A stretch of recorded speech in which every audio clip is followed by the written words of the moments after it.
Estamos aqui para dar voz ao povo, em defesa dos cidadãos, pela dignidade humana.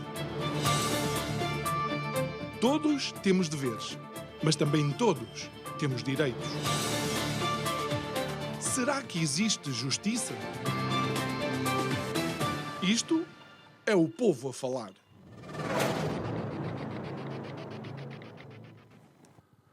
O bem-estar das famílias e a competitividade das empresas estão ligados a uma série de fatores que acabam por se cruzar e ser comuns tanto a um como a outro. A verdade é que os custos inerentes da sobrevivência de uma família e também da produtividade, existência e funcionamento de uma empresa acabam por ser absolutamente determinantes para o sucesso ou insucesso de qualquer uma delas. Boa noite, o meu nome é João Nuno Pinto e isto é o Povo a Falar. Estou consigo de segunda a sexta-feira, neste mesmo horário, emissão em simultâneo Curiagos TV, Rádio Vida 97.1. E por falar em custos, a eletricidade é de facto um desses custos.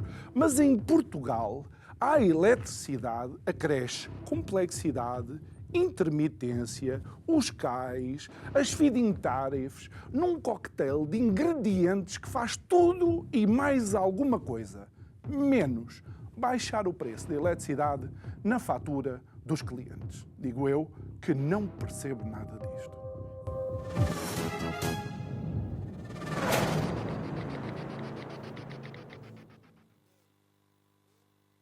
De volta ao nosso estúdio, eu tenho que assumir diante de todos vocês, assim como assumi diante do nosso convidado de hoje, que este é provavelmente um dos assuntos onde eu me sinto mais intimidado a abordar, tal a complexidade do mesmo e a dificuldade que eu tenho em entender da lógica das decisões e de quem pode decidir relativamente à eletricidade em Portugal, relativamente àquilo que é o plano para a eletricidade, ou o projeto, ou a estratégia para a eletricidade ou a energia em Portugal, de forma que sempre que eu recebo o professor Clemente Pedro Nunes, eu tento estar sempre atento àquilo que você nos traz, mas enquanto entrevistador tenho de facto aquele receio de quem tem um tema tão complexo em mãos que até quando eu tento perceber, eu não lhe posso garantir que eu acabo de olhar para qualquer artigo de jornal relativamente a isso e diga,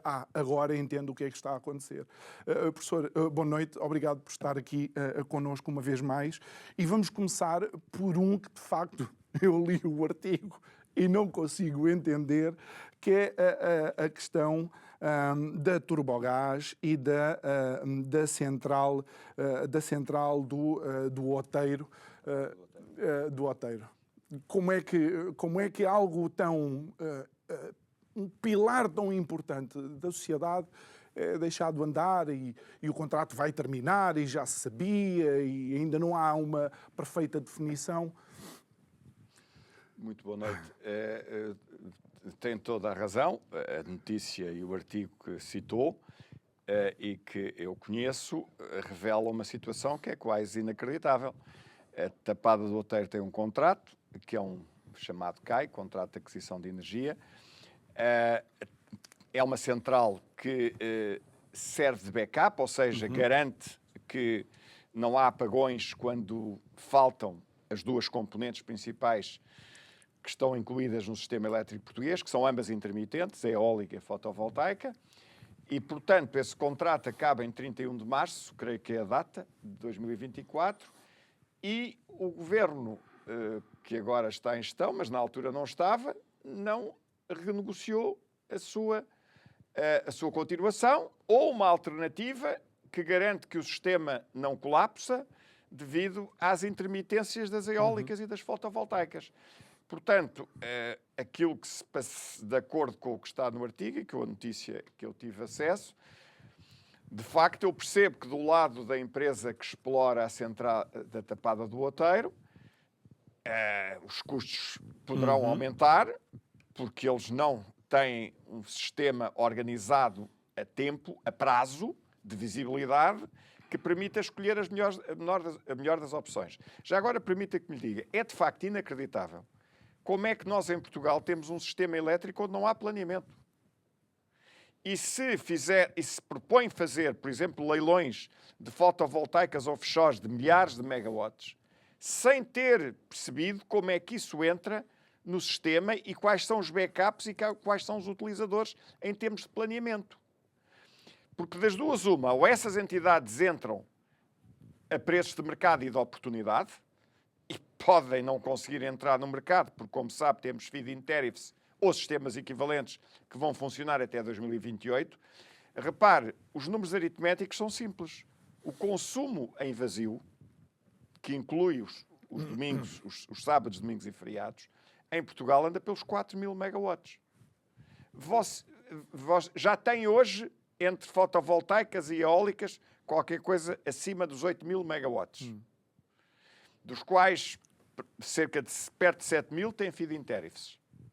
Portanto, se estiver um fim de semana, ou um domingo à tarde, ou um sábado à tarde, em que haja sol e vento, hoje já não consegue entrar no sistema, porque já está ocupado pelos que têm feed-in tariffs, que dá essa tarifa política de reserva de mercado.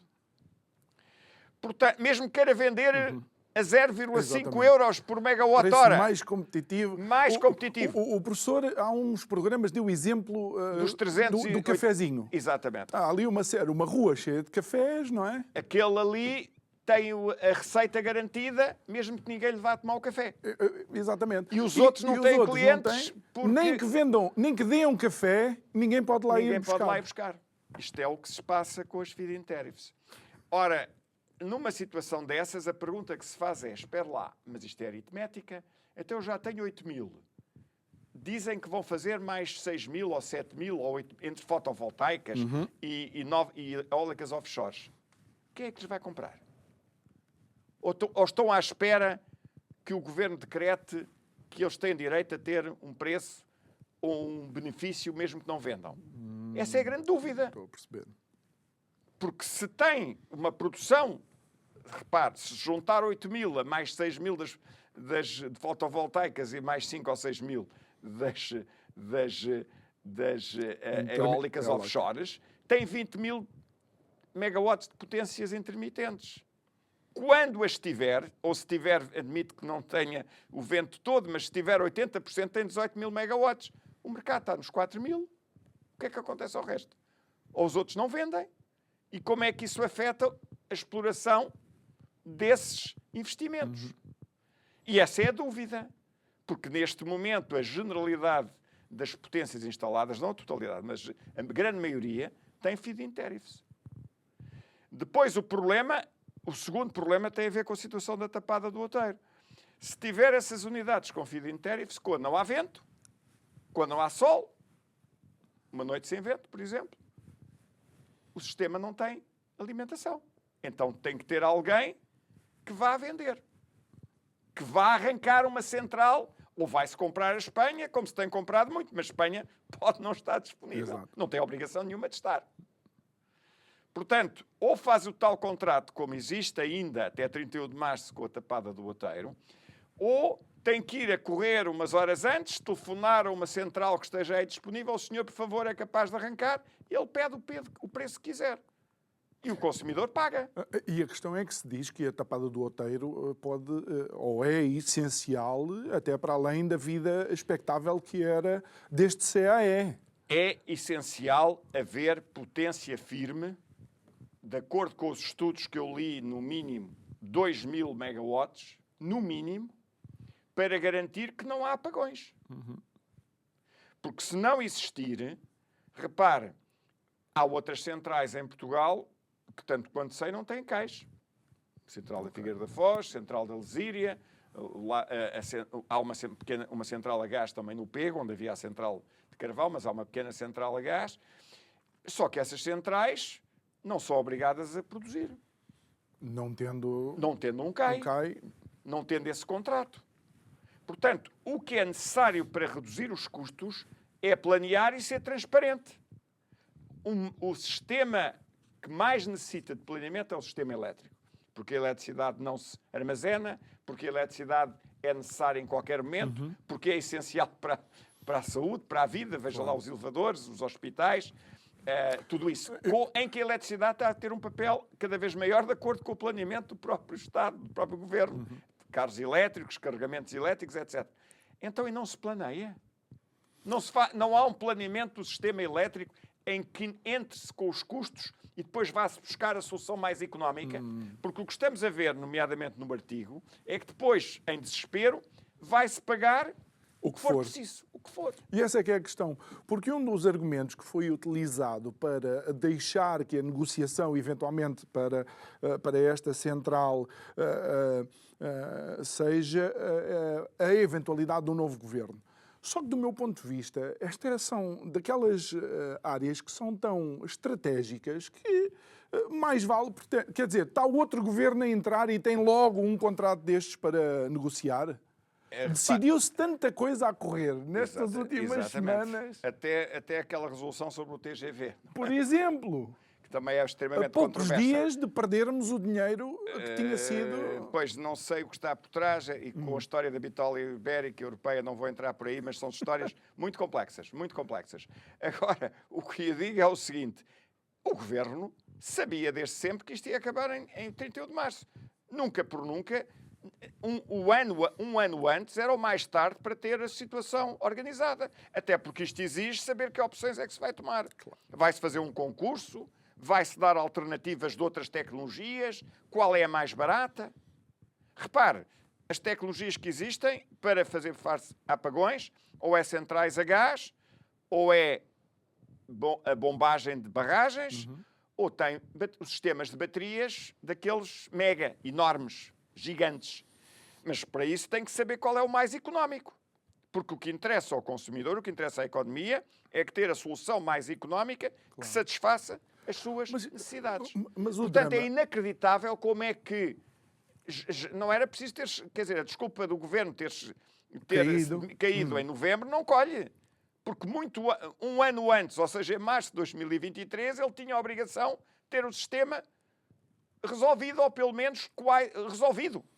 Encaminhado, estruturado. É que depois um dos dramas, de facto, desta central da Tapada do Outeiro tem a ver com os custos acrescidos ao sistema elétrico que não foram contabilizados para 2024 porque partiram do pressuposto que, pronto, o contrato acaba ali.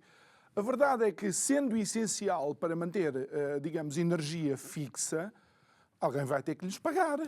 Sim, se não lhe... Mas a ERSE depois diz que estes custos terão que ser passados aos clientes. Bom, isso acabam por ser sempre. E depois veja a famosa dívida tarifária que vai outra vez disparar para os 2 mil milhões de euros este ano, 2024. Agora, repare, isso aí só com planeamento e organização e o mercado a funcionar com ética, com transparência. Não é o mercado a funcionar para os amigos e sob stress.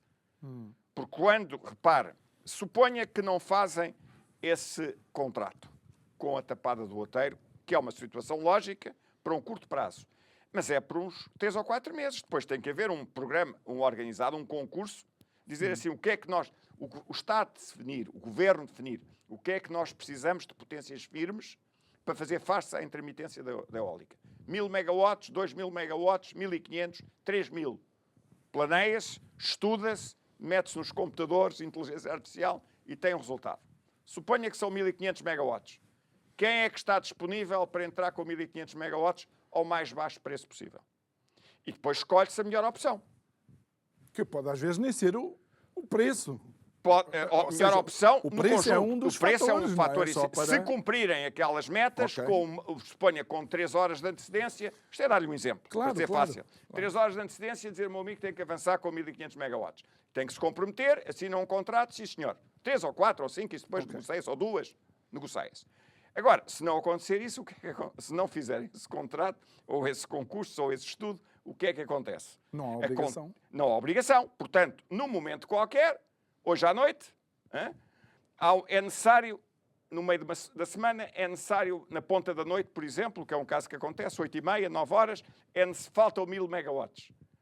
E vai-se aos potenciais operadores e diz: meu amigo, precisamos urgentemente. E ele diz: olha, isso custa-lhe 1000 euros por megawatt-hora. Isso é enorme. O meu amigo, eu tenho que arrancar com a central e depois tenho que a fechar eventualmente se houver vento daqui a 6 ou 7 horas. Portanto, o senhor tem que pagar o arranque, a paragem e a operação. Chamar o pessoal, aquecer, pôr o sistema todo em condições de funcionamento estável e, em que certos casos, vai-se ter que pagar os 1000 euros por megawatt-hora. Até porque neste momento já não há exceção ibérica e não há limites para o preço que se pode contratar ou que se pode pedir pela eletricidade. Claro. Uma das outras questões que esta central da Tapada do Outeiro também tem é que há a perspectiva, ou havia a perspectiva da hibridização da central.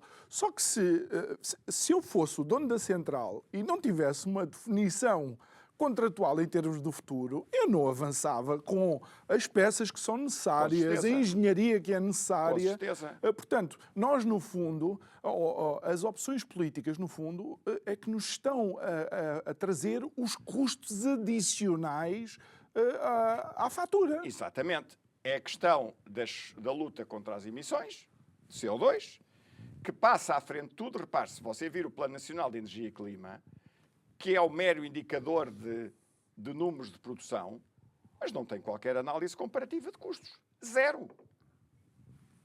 Portanto, isto é um contraplaneamento económico. Isto é o que temos.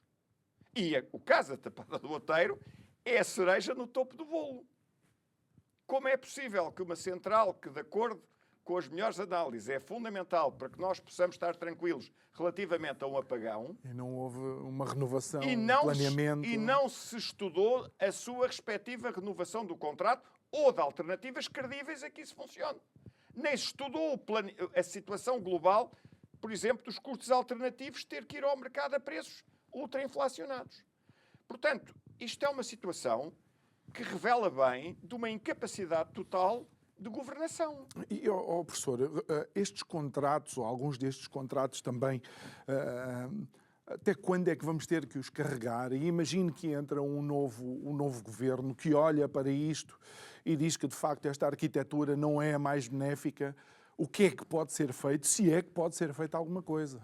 Há muita coisa que pode ser feita. Agora, em termos das dinâmicas e das diretrizes europeias, que têm a ver com as emissões, Portugal, nesse aspecto, até está bastante bem colocado. Porque nós, graças às barragens, que vêm dos tempos do Estado Novo, já temos uma componente chamada renovável bastante grande. E as barragens também ajudam, inclusivamente, até certo ponto, a encaixar, se forem instalados sistemas de bombagem, as intermitências. Agora, a grande questão que se põe é uma que eu já lhe referi. O famoso leilão das eólicas offshore. Vai-se fazer uma coisa dessas sem fazer um planeamento global do sistema elétrico? Sendo elas intermitentes? Mas o professor deu-nos o exemplo que a Inglaterra houve e ninguém foi a jogo. Houve um concurso e ninguém foi a jogo. Mas essa tinha uma feed-in tariff. E tendo uma feed-in tariff é mais grave se não houver planeamento. Ok. Então, nem sequer a Tapada do Outeiro nós prolongamos. Quais são as potências firmes com que nós temos? Fechou-se com o carvão. Tem as barragens que têm sistemas de bombagem. Mas isso não dá, nem de perto nem de longe, para os valores que se fala em termos de novas intermitentes.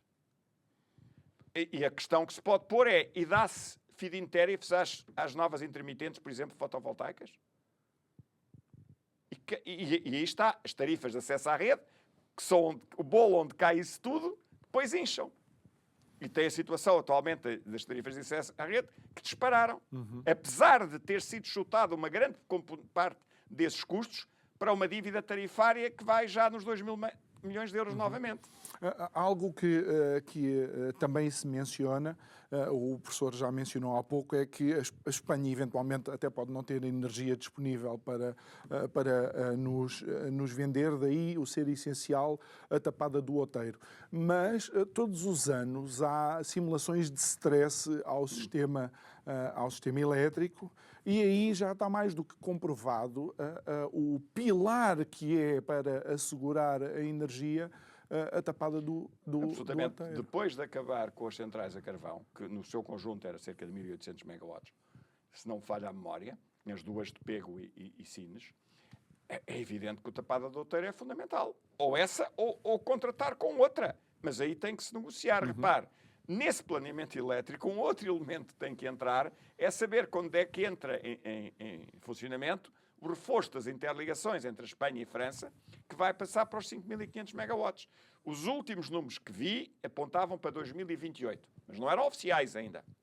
Sei que a construção está em curso, mas isso é uma questão fundamental. Como é que é possível o Ministério do Ambiente, e já agora eu penso que o Ministério da Economia tinha que ter um papel relevantíssimo, porque são estes custos que depois vão obstaculizar a que os preços de eletricidade sejam competitivos ou não.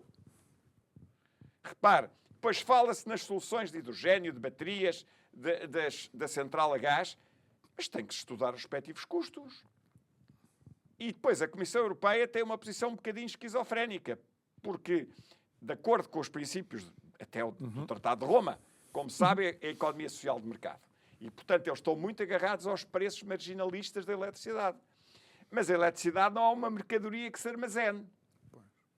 Portanto, tem que haver planeamento para as situações em que, nomeadamente com as intermitências das eólicas e fotovoltaicas, o serviço público de fornecimento de eletricidade, quando se quer ligar o interruptor, esteja lá para atuar.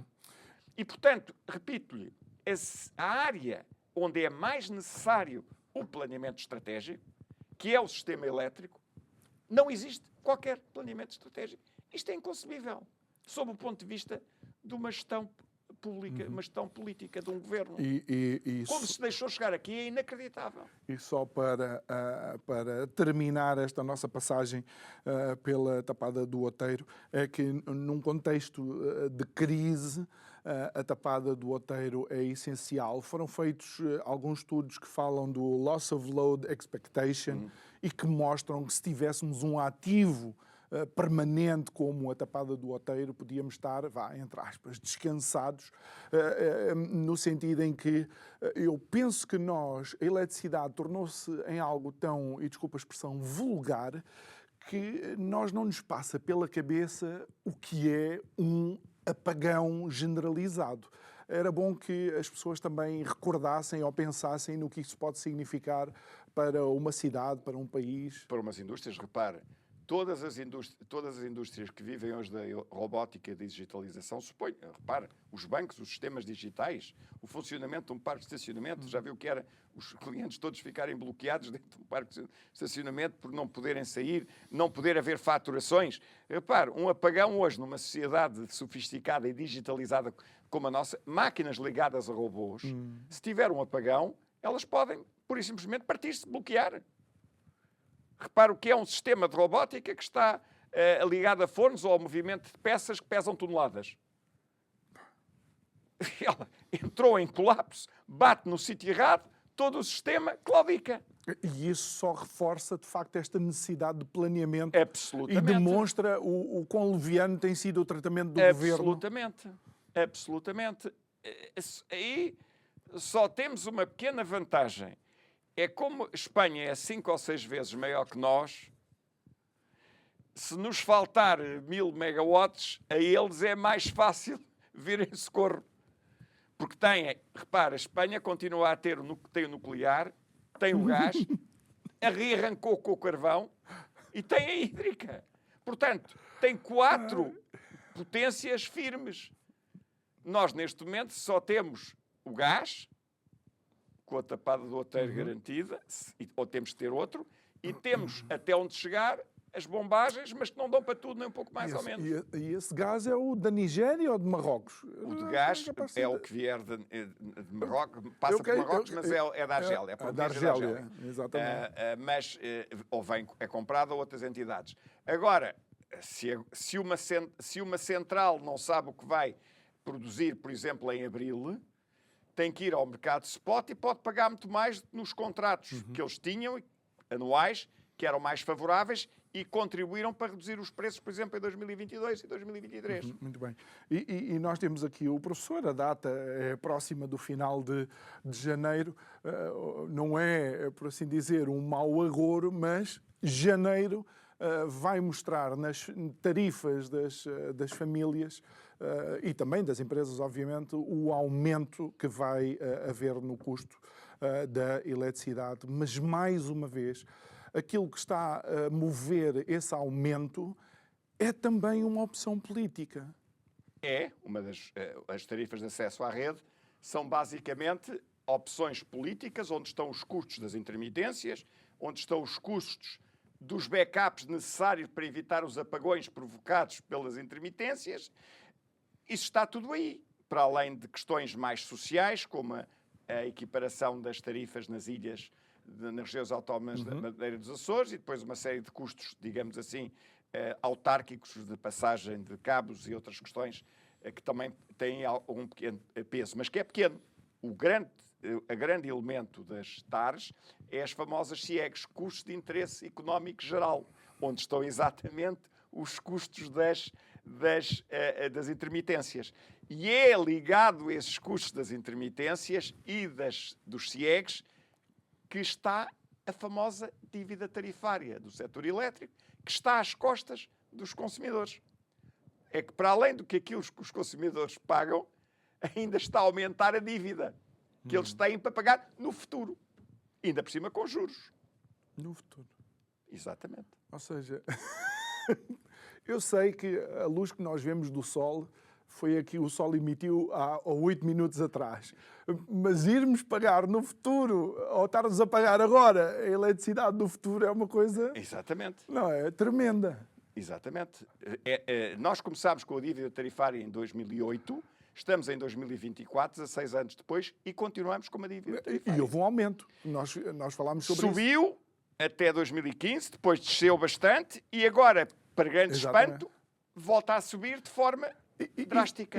Mas repare, isto sem fazer qualquer planeamento do sistema elétrico e dos investimentos. Como é que se pode fazer um leilão para 2 ou 3 ou 4 mil megawatts, que é o que se fala nos jornais, de potências eólicas offshore, sem fazer um planeamento que inclua os custos das alternativas? Como é que é possível? Professor, eu sei que o professor, a sua ética não o permite ir para determinados temas, mas há quem aqui sentado à mesa já começa a questionar se não existem, de facto, interesses dentro de aparelhos partidários ou políticos ou governamentais que vão para além do interesse do povo português, ou seja, decisões que o contribuinte paga, mas que no fundo são benefícios a grupos de interesse ou pessoas de interesse de maior proximidade daquele ou daquele outro.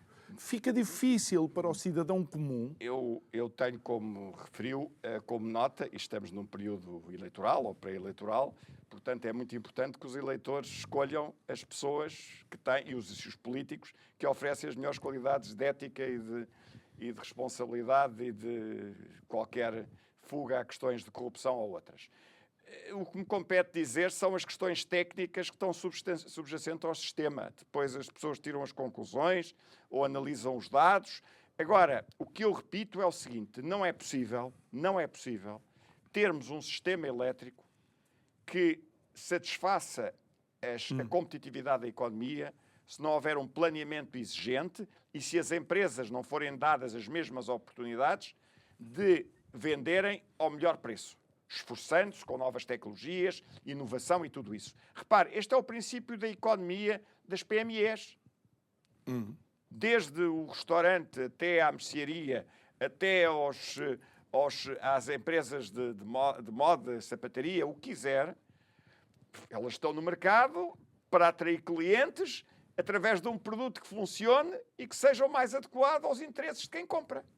E quem não tem produtos baratos, sai do mercado. É o princípio do mercado. Se chama social, porque tem atenção os interesses das pessoas e a rede mínima. E, sobretudo, as questões sociais de coesão social. E esse é o mecanismo que está na base da União Europeia. Sim, professor, mas aí acho que é legítimo, por exemplo, alguém como eu perguntar ao professor, há momentos em que a energia parece que vive numa cartelização. A eletricidade é, por definição, planeada e está muito sujeita a sistemas políticos, pelas características que tem. Porque não se armazena, porque é ao minuto, porque tem que ser consumida no instante. Se eu hoje tiver uma central que vai abaixo, tiver um apagão, o estúdio apaga-se naquele momento. Se você tiver, repare, é diferente da água das torneiras. Já houve uma vez uma pessoa que até era membro do governo que perguntou, mas você tem 5 megawatts, passa a zero num momento. Se tiver água, a água já não é bem assim, porque continua com a água na torneira. Se tiver um depósito intermédio, já pode ir racionando o que lá está, pelo menos dá para acabar de esfregar as mãos. Aqui não. Aqui você tem um apagão, acabou-se. Tem que sair às escuras. Eu já vivi em alguns países onde a energia e a água não estavam garantidas. Na energia, quando acabava a eletricidade, aliás, a eletricidade acabava, pura e simplesmente. Quando era água, ainda tínhamos um tanque, ou um tanque, que aqueles países, olha, na República Dominicana, ainda havia lá um tanque no telhado onde conseguíamos gerir aquilo. Agora, como é que nós podemos, por exemplo, e sei que a eletricidade esteve mais barata, e sei que o governo, juntamente com os operadores, por causa da questão da inflação, porque veio a seguir à pandemia e depois à guerra, a eletricidade esteve muito barata, mas o barato que está, ou tão abaixo que está, não compensa o aumento para 90 euros megawatt-hora. Ou seja, vamos ficar acima do que aquilo que estávamos anteriormente. Vamos lá ver. A eletricidade realmente, em termos relativos, nunca baixou nesse sistema. O que aconteceu foi que, sobretudo em termos de política e da situação da ERSE, havia a firme expectativa que a dívida tarifária acabava. Foi anunciado em 2024. Portanto, aí a almofada chama-se dívida tarifária. Este ano, em 2023 para 2024, houve um duplo choque. Não só a tarifa, mesmo regulada, aumentou os tais 3,7%, como a dívida tarifária voltou a subir de forma drástica para os 2 mil milhões de euros. E, portanto, essa situação de gestão das tais, como diz, feed-in tariffs e outros contratos, ou seja, tarifas políticas com garantia de mercado. Porque você, quando dá uma feed-in tariff, dá uma garantia de mercado. Diz, você tem uma feed-in tariff, e neste momento continua a ter feed-in tariffs a 380 euros por megawatt-hora, fotovoltaicas. E quando eles produzem, você tem que lá ir comprar. E tem que pagar. Mesmo que ao lado houvesse um a dizer, espera lá, eu até vendo por 1 euro. Disse ao amigo, não, porque este senhor tem um contrato. Portanto, essas coisas têm que se planear, porque repare, como é que é possível acreditar, como eu lhe fiz das contas há pouco, que vai haver 18 mil megawatts de potências eólicas e fotovoltaicas e o mercado só consome 4 mil? Não é possível. O negócio, se isso dá muitas horas por ano, o negócio não é rentável. Lá está. Ou então há um outro decreto-lei. Questionarem há um outro decreto-lei como a seriedade dos agentes políticos que estão a tomar estas decisões. É uma dúvida legítima, obviamente. Agora, o que lhe digo é, olhando para o futuro, deve-se questionar os partidos políticos, saber o que é que eles querem fazer nessa situação. É que chegamos a um ponto tal que, por exemplo... Não é só dizer, porque se repare, se você puser a redução das emissões como bem absoluto, significa, mas espera lá, e significa que eu vou ter eletricidade a 100 euros, como estava a dizer, por megawatt-hora. E quem é que beneficia com isso? E em condições e contratos é que isso dá? E pelo menos fez concursos transparentes para que eu tenha a melhor oportunidade. Então você tem este caso da central da Tapada do Outeiro, ou de algo que o substitua e deixa chegar ao último dia, quer dizer, não era preciso ter chegado a novembro, a desculpa do governo caiu em novembro, muito antes de novembro já ele devia ter o assunto resolvido e equacionado, pronto para tomar uma decisão. Isto é inacreditável. E depois temos muito antes de outubro, de setembro, de agosto do ano passado. Porque é um setor vital, estratégico. Vital, porque, como diz, não há jerrycans de eletrões de eletricidade. Exatamente. E isto torna ainda mais difícil nós percebermos alguns comunicados de empresas como a Galp ou a EDP Comercial, quando dizem, apesar de termos reduzido o preço ao qual adquirimos a energia, Nós não conseguimos acomodar o preço de aumento das feed-in tariffs, pelo que o preço final ao consumidor irá aumentar. Será que isto é totalmente verdade? Não, não é. Vamos lá ver. A empresa de distribuição pode dizer isso, mas, por exemplo, no caso da Galp, peço desculpa, a EDP faz parte de um grupo que também beneficia de feed-in tariffs. Se não é essa empresa, é outra do grupo.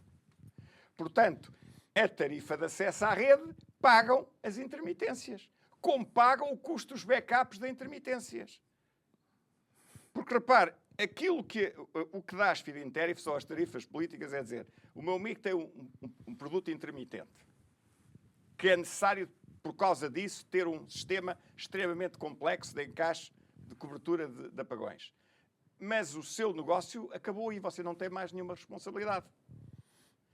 Se houver algum custo adicional, são os consumidores que pagam o que for preciso.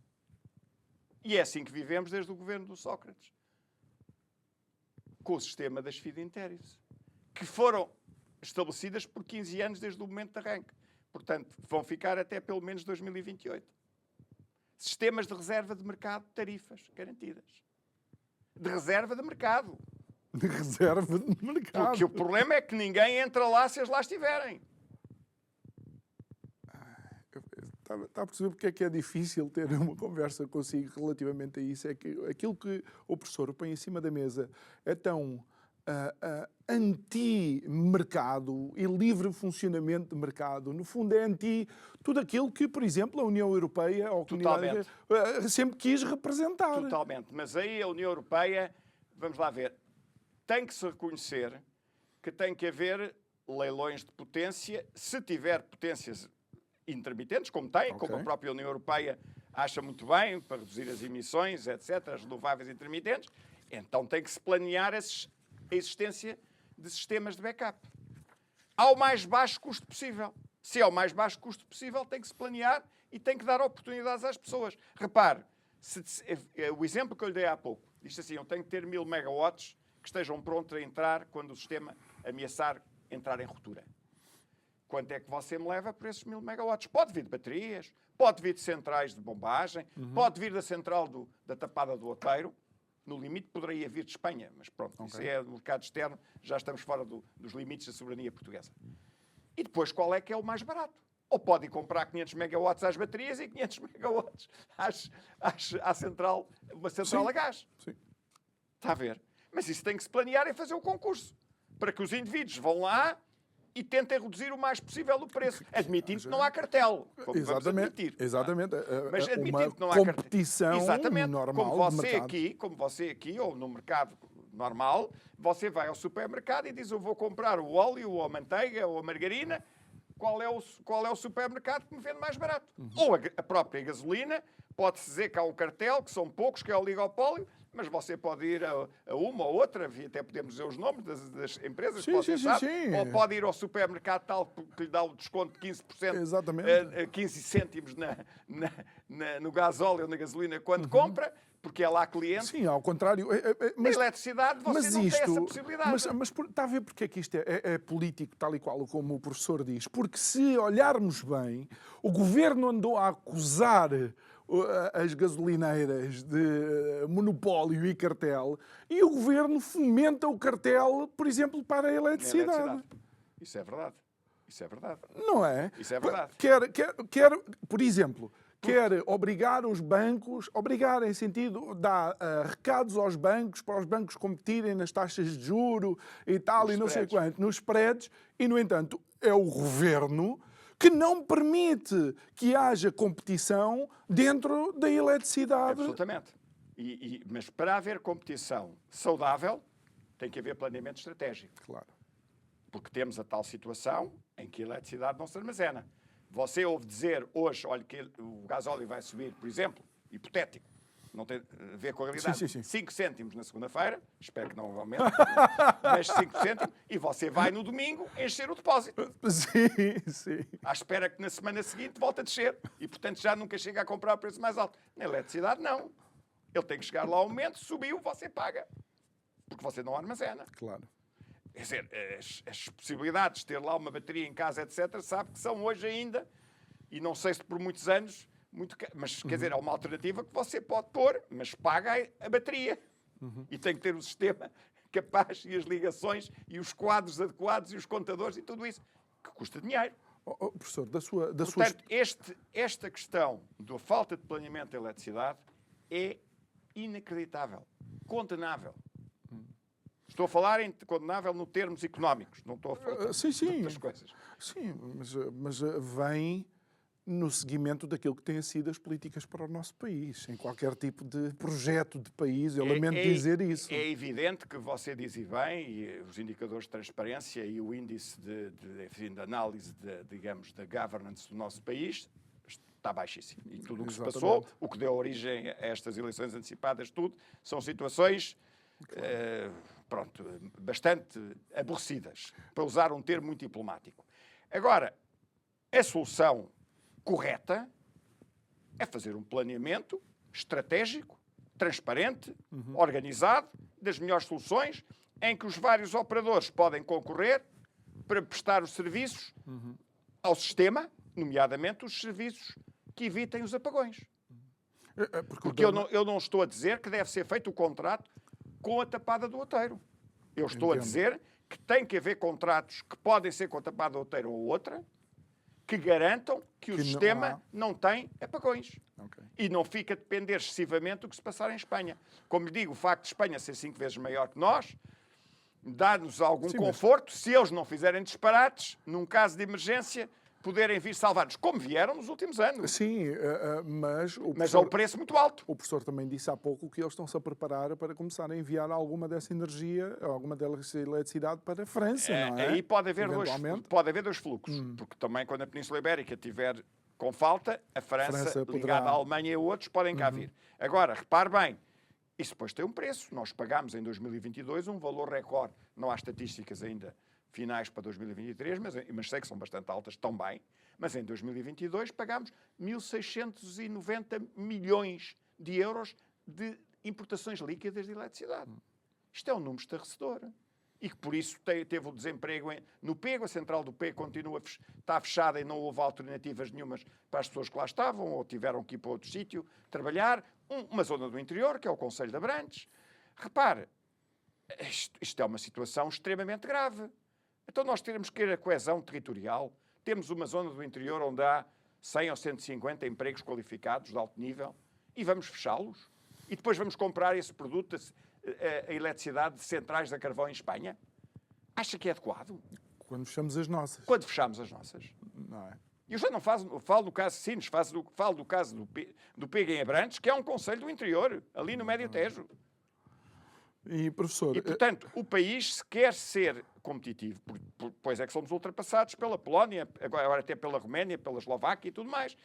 Pois se nós não utilizamos capazmente os recursos que temos, não os otimizamos, não os planeamos. Professor, relativamente e com a experiência que tem, existe algum país que o professor tenha como modelo ou exemplo, ou existe algum modelo que eventualmente fosse fazível e implementável em Portugal?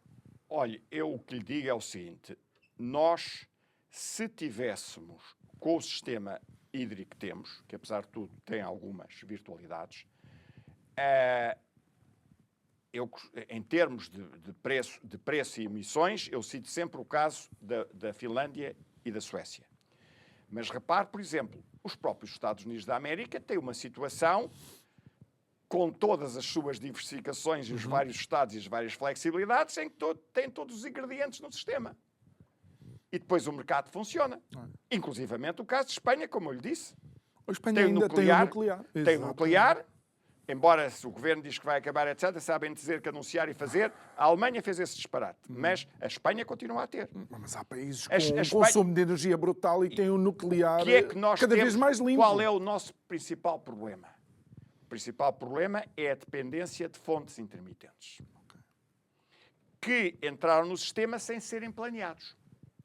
E agora, então, como se quis pôr a tónica na chamada questão do clima das emissões, estão disponíveis para fazer leilões de potências intermitentes sem planear os custos. nada sobre análise económica, como eu lhe disse.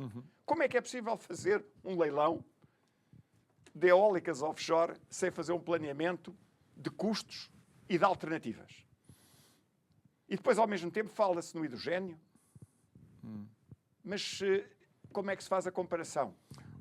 É curioso, porque depois Porque o é problema tudo é que- áreas onde aparecem situações estranhas a nível de membros do governo e da interferência do governo em decisões. Não, eu só estamos a constatar Sim, factos. sim, Neste é um facto, caso, é um facto. não estamos a julgar É um ninguém, facto. só estamos a O que dizer eu lhe digo que é as que- notícias nos últimos anos têm incluído membros do governo, de secretários de Estado e posteriormente que foram ministros, que estavam demasiado próximos a decisões da zona energética e da zona da eletricidade. A eletricidade é sempre uma situação extremamente vulnerável a questões de Mais manipulações práticas, políticas, porque, como lhe digo, o planeamento é algo que tem que ser feito com rigor e com tempo, nos gabinetes. Mas depois tem que ser explicado com transparência para a generalidade dos eleitores e da opinião pública. Porque as características físicas da eletricidade, nomeadamente o facto de não se poder armazenar diretamente, torna-no um produto muito específico. E como disse há pouco e bem, a digitalização, a eletrificação e tudo mais torna a eletricidade ainda mais sensível e mais importante para a competitividade da economia. Portanto, é absolutamente necessário, até para evitar suspeitas ou realidades dessas que não deviam acontecer, é absolutamente necessário planear, explicar, ver as alternativas com o princípio, que é um princípio que a União Europeia defende bem, que é a neutralidade tecnológica. Ou seja, qualquer tecnologia que sirva a um fim que eu pretendo deve ser posta em igualdade de circunstância para eu escolher a mais interessante e mais económica sob o ponto de vista de competição. E creio É o que eu lhe dizia. Para ter uma potência firme, tanto pode ser de baterias, como de gás natural, como de barragens, como de hidrogênio, se for mais económico. Claro. E creio que se olharmos a 20 ou 30 anos e com a prevalência da inteligência artificial, eu penso que o mais importante ainda vai ser a eletricidade para manter determinados sistemas em funcionamento. Nós estamos nos últimos 2 minutos, foi só aqui um momento Blade Runner meu, porque foi um filme que me marcou, o primeiro. E a minha questão era, professor, podemos terminar com alguma tónica positiva? É possível o professor transmitir alguma mensagem positiva naquilo que é a realidade energética e da eletricidade em Portugal? Na questão da eletricidade, a mensagem positiva é que vamos ter eleições em 2 de março. E, portanto, é uma altura de se confrontar os partidos e se fazerem opções que ponham em cima da mesa essas alternativas e o estudo dessas alternativas. Porque o pior que pode acontecer é tomar decisões sem as estudar e sem as planear. Que é isso que estamos a pagar É atualmente. isso que estamos a fazer. A notícia que acaba de dizer, que diz que tem um contrato que acaba em 31 de março e não sabe o que é que vai acontecer, é inacreditável. E é isso que torna o sistema todo opaco e depois gera as tais situações de suspeições e de outras no género. E, professor, agora falando também com o cidadão Clemente Pedro Nunes, daí ser tão importante agora o dia 10 de março e a nossa intervenção cívica nesta decisão? Num sistema político democrático, as eleições são um momento determinante porque é aí que o peso dos cidadãos mais se faz ouvir.